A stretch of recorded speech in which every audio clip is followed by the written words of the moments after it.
Let's just go back for a second to October 7th. First of all, so two questions for you. Um, One, how is your family, like, just how have you guys been doing since then to now? And then two, this voice coming out of whether you call it the Black Liberation Theology, BLM, that kind of crowd, how has that been for you?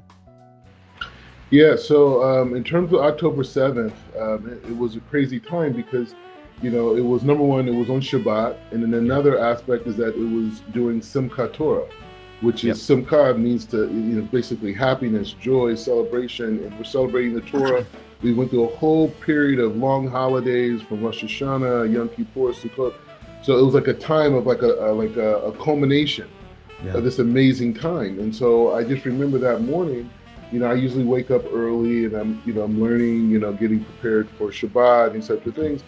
And I just hear these sirens going off, and the sirens, I usually, I'm used to associating the sirens with Israel's Independence Day or Yom Ha'atzmaut or, these different Right.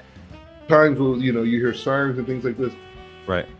So we just heard it, and I didn't, I was just like, wait, what's going on? Because I mean, I Yeah. haven't Yeah. heard sirens, and so long story short, next thing you hear is boom, boom, boom, boom, boom, and you just hear these Mhm. loud explosions and everything's Right. shaking. You're just kind of like, what is going on? Like, is that an explosion? This, you can't even Mm. fathom that it's missiles. You know what I mean? Right. Like it's Right. like, even though I mean, you put two and two together, and the thing is, I live in a high like a high rise like apartment complex, and so Mm. I'm looking down on the street, and I live right by the central bus station, like Wow. maybe one stop away. So it's a lot of traffic all the time, Yeah. and I look outside and I just see the Israelis just walking to shul synagogue like nothing's happening. So I Wow. just Oh, assumed wow.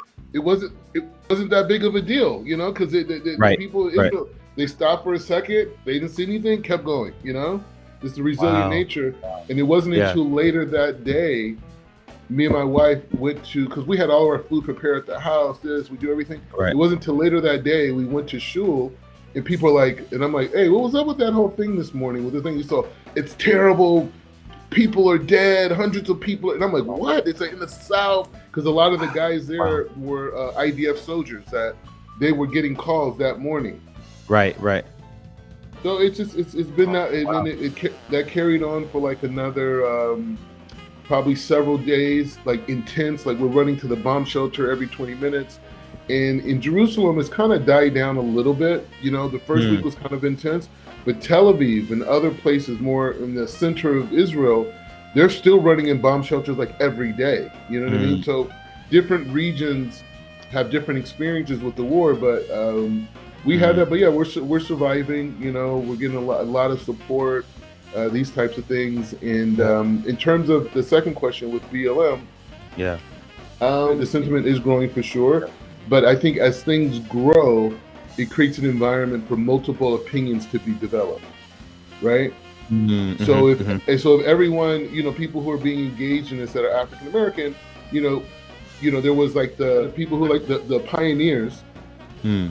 who are like in it and they want to destroy anything the movement's a part of, and you have people who are hearing about it. And you could call those like early adapters, and Mm. then they're going to hear about that and they're going to say, hey, well, is it really the way that they're saying it? And then I Mm. think that is going to create more of a dialogue for a contrast of opinions as we continue to go on.